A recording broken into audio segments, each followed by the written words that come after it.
sabi sa'yo? Gusto nga daw niyang umuwi, namimiss ikaw, kaya laang baka... Sabi ko sa kanya, tumawag sa'yo.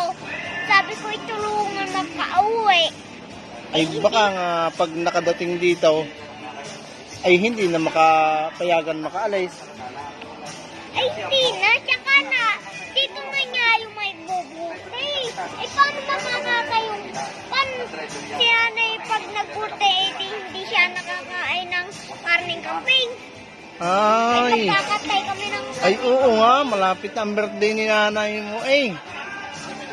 Kaya gusto mo sana'y mag-uwi. Ako. Dito na Ay siya dapat mahirap nga baka hindi na payagan makaalis. payagan na.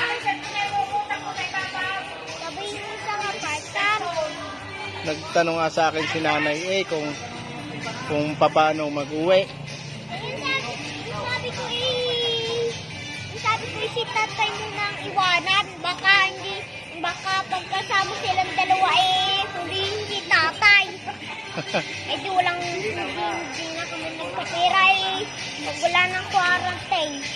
Tsaka pag uuwi si nanay ako isasama, dadalhin ko dito ang Jollibee ko. Paano uwi ako dito na ako lalaki. Malapit na pala ang birthday ni nanay. Apo.